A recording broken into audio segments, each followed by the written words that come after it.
Ahoj, volám sa Rafał Dec. V spoločnosti Samaš som servisný inžinier.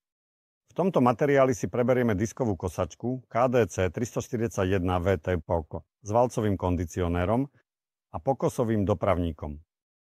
Na začiatok preberiem pripojenie. Ďalej prejdem k preberaniu technických aspektov a vybavenia. Valce sú určené na kosenie tráv s tvrdými stonkami a strukovinových rastlín. Prvým krokom pri pripojení stroja k traktoru je zavesenie.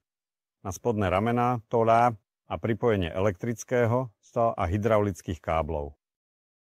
Kosačka potrebuje 3 hydraulické sekcie, 2 s obojstranným pôsobením a 1 s jednostranným pôsobením. Prvá sekcia je pripojená k valcom posunu oja, druhá k valcom zdvíhania lišty a tretia k zdvíhaniu a pohonu transportéra.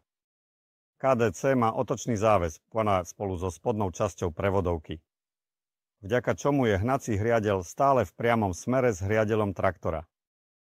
Výšku závesu nastavujeme do polohy, kde bude hnací hriadeľ, blízko priamej línie. Počas prvého spustenia existuje pravdepodobnosť, že hriadeľ je príliš dlhý a je potrebné ho skrátiť. Meranie vykonávame v najkratšom bode nastavenia kosačky voči traktoru. Vzdialenosť meriame medzi hriadeľom traktora a hriadeľom kosačky. Nesprávna dĺžka môže spôsobiť poškodenie stroja a traktora. Po zahákovaní takoní zdvihneme opornú nohu. Reguláciu páže výšky kosenia vykonávame pomocou horného ťahu kosačky. Kosačka má škrtiace ventily, ktoré regulujú rýchlosť práce valcov a dopravníka. Guľové ventily na valcoch blokujú rezací mechanizmus a pásový dopravník pred klesaním v transportnej polohe. Za odľahčenie rezacej lišty sú zodpovedné pružiny. Napnutie pružín regulujeme v transportnej polohe. Ak chceme odľahčiť lištu, zaskrutkujeme nastavovacie skrutky. Aby sme zaťažili reznú jednotku, odskrutkujeme ju. Hodnota napnutia je individuálna a závisí od tvaru lúky a rýchlosti kosenia.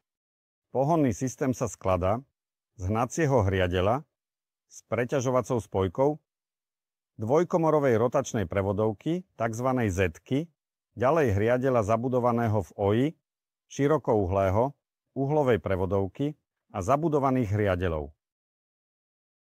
Pravý hriadeľ prenáša pohon na remeňovú prevodovku drviča a ľavý na bočnú prevodovku, ktorá poháňa rezaciu lištu. V závislosti od traktora, s ktorým bude stroj spolupracovať, môže KDC pracovať pri otáčkach 540 menia 1000 otáčok za minútu. Nastavené otáčky môžeme rozpoznať podľa traperu alebo spájajúceho. Hornú a dolnú prevodovku. Otáčky 540 majú širšiu dolnú časť puzdra a otáčky 1000 majú hornú časť. Aby ste zmenili otáčky, je potrebné otočiť prevodovky a vymeniť odvzdušňovače. S dolnými zátkami každý deň pred prácou je potrebné skontrolovať hladinu oleja a podľa potreby ho doplniť po odskrutkovaní zátky hornej časti prevodovky.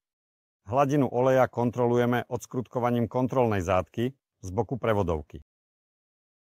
Ak je oleja príliš málo, je potrebné ho doplniť, až kým sa neobjaví v kontrolnom otvore. Na vypúšťanie oleja slúži zátka. V dolnej časti prevodovky interval výmeny oleja. V prevodovkách je prvá výmena po 50 hodinách, každá ďalšia každých 500 hodín, alebo aspoň raz ročne. Okrem toho nezabudnite na mazanie stroja. Mazacie body sú označené nálepkou s mazacou pištolou. V závislosti od veľkosti a hustoty koseného trávnika môže byť potrebné zmeniť nastavenie prítlaku valca. Čím väčšia a hustejšia tráva, tým menší by mal byť prítlak. Reguláciu vykonávame pomocou nastavovacích skrutiek. Valcový kondicionér má tiež nastavenie výšky horného valca. Je potrebné pamätať na to, aby všetky nastavenia boli vykonávané rovnomerne na oboch stranách kondicionéra. Po nastavení valcov upravte zberače, ktoré formujú riadok materiálu. Pred začatím kosenia nezabudnite skontrolovať napätie hnacích remeňov. V prípade potreby musíme vykonať úpravu pomocou napínacej skrutky. Navyše hornú remenicu papadom môžeme nastaviť v 3 rovinách, teda pomocou nastavovacích skrutiek. Správne nastavenie to je popísané v návode na obsluhu. Pásový dopravník má nastavovacie skrutky, pomocou ktorých môžeme dopravník nastaviť v 3 rovinách. Môžeme meniť uhol alebo posúvať to na nastavovacej lište.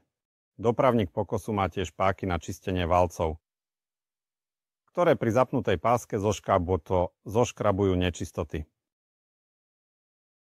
Po tejto činnosti je potrebné zdvihnúť dopravník, odtiahnuť pás a vyčistiť priestor vo vnútri. Čistenie valcov by sa malo vykonávať aspoň raz denne. Dbajte na to, aby počas práce pás dopravníka pracoval. Plynulo na valci. Na mieste prilepenia vedenia pásu nesmú sa vznikať vydutia. Reguláciu vykonávame nastavovacími skrutkami, čo má podľa pokynov z návodu na obsluhu. Kosačky s valcami sú štandardne vybavené diskami s podbytím. Dodatočne môžeme stroj vybaviť kovovými valcami a lyžinami na vysoké kosenie.